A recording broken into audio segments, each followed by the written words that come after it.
Mexico. It's called Quretaro. So I'm going to talk about some of the sites some of my favorite sites in Quretaro. Have any of you ever been to Quretaro before? No. Have you ever heard of it? No? Okay, well, now you'll know a little bit more about it.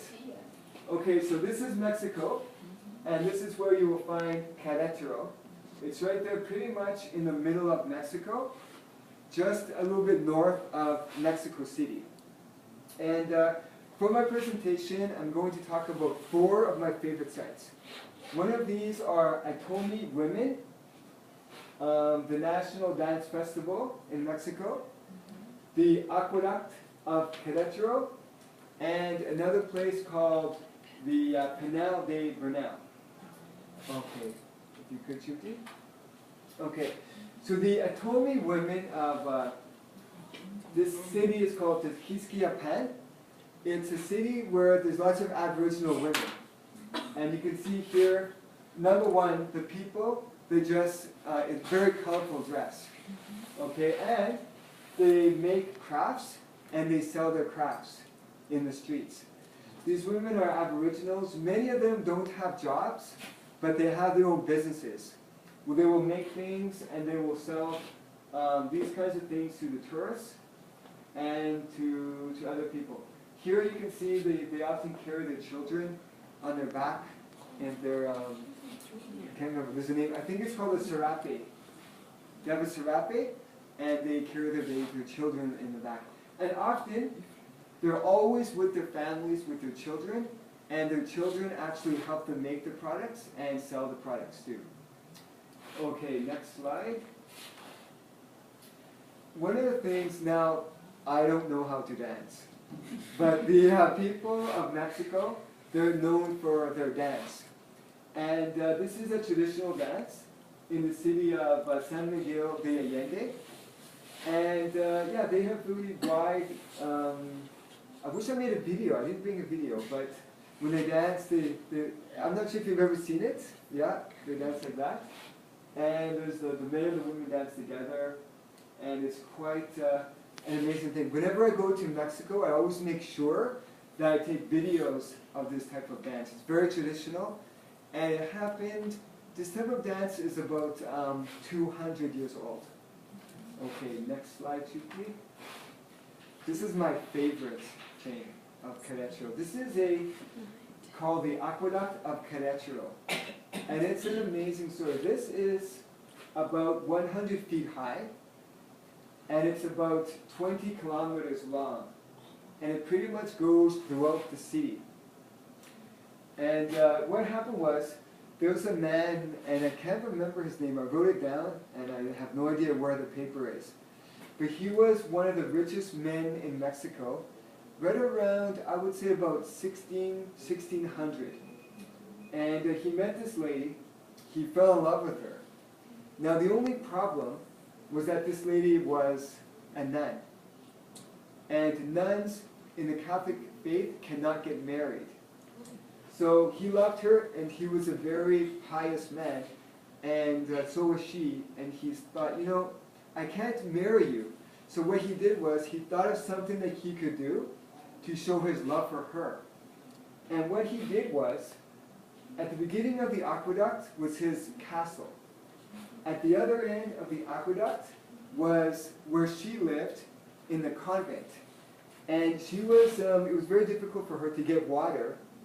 She would have to go out and carry big buckets of water.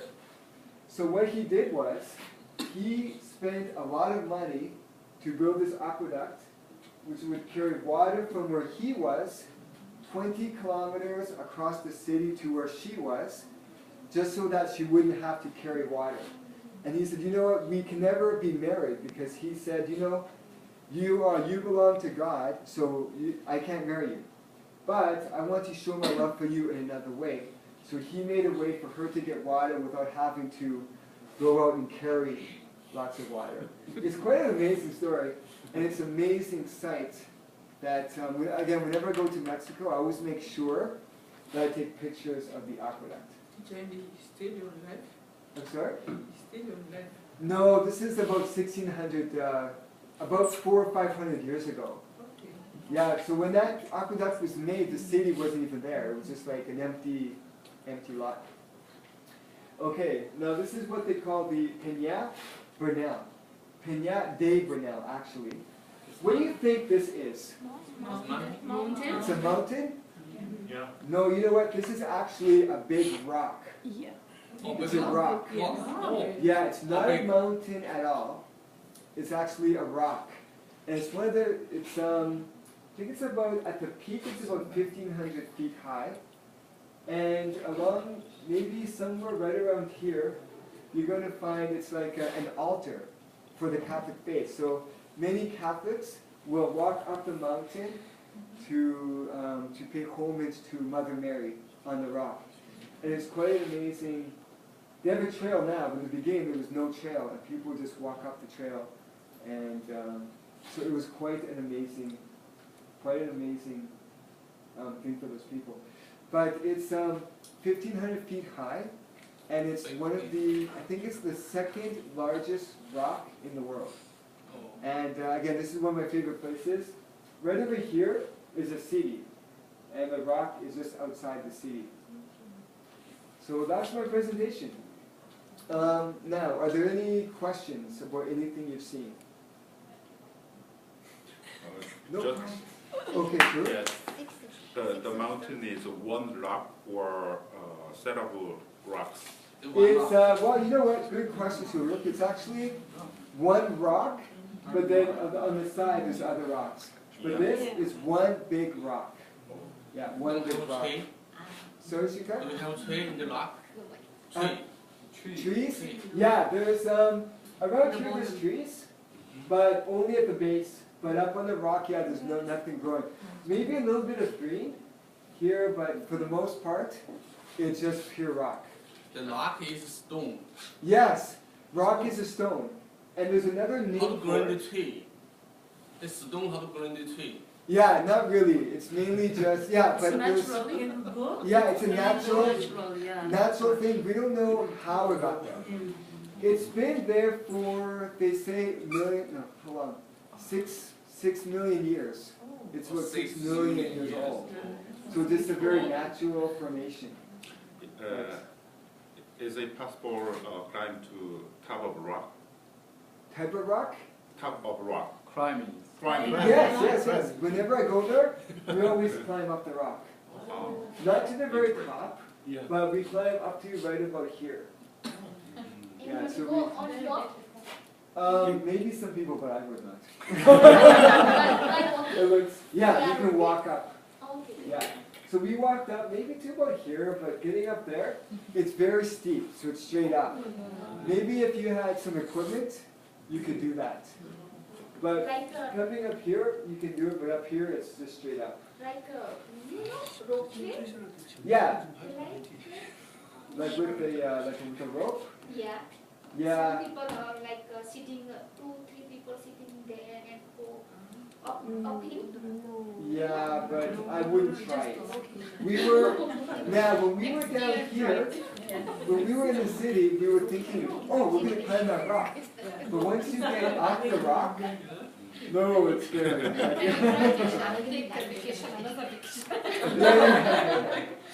Next time, for sure.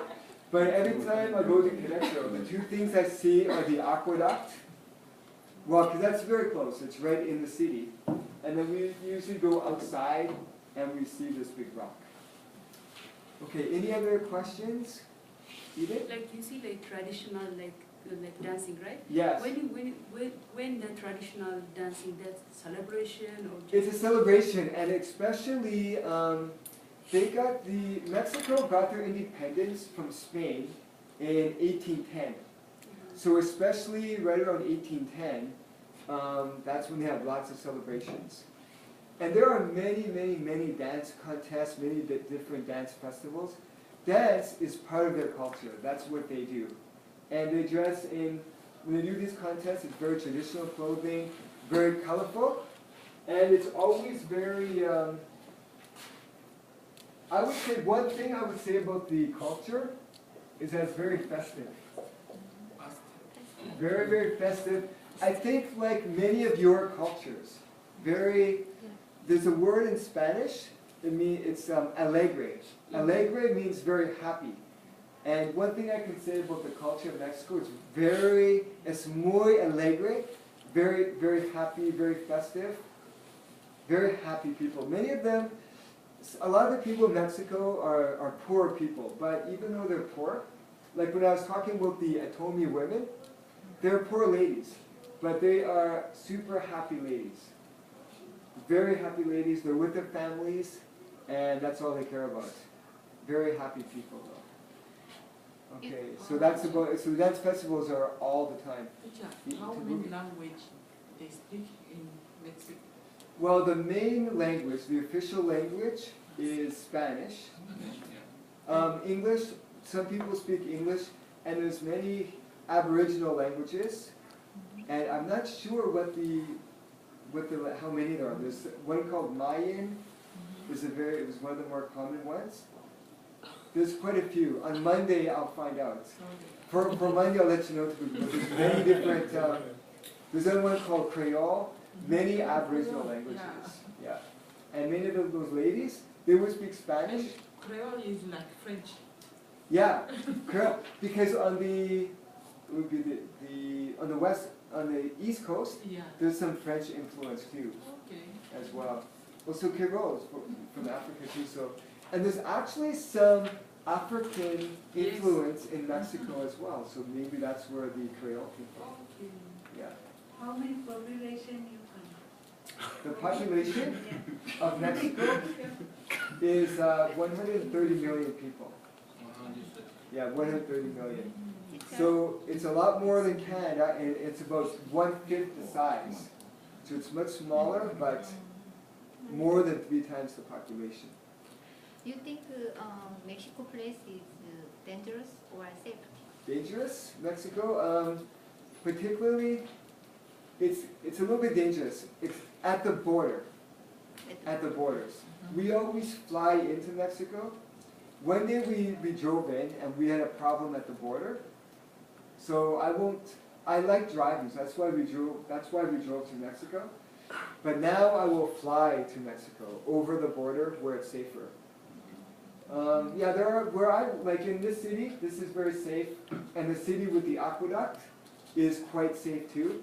You just have to be careful of where you go and things like that. Good question though. Any other questions? There is a building like is that the name aqueduct? Is that? Yes. When you build? It was built about 1600. So it's about 400, yeah.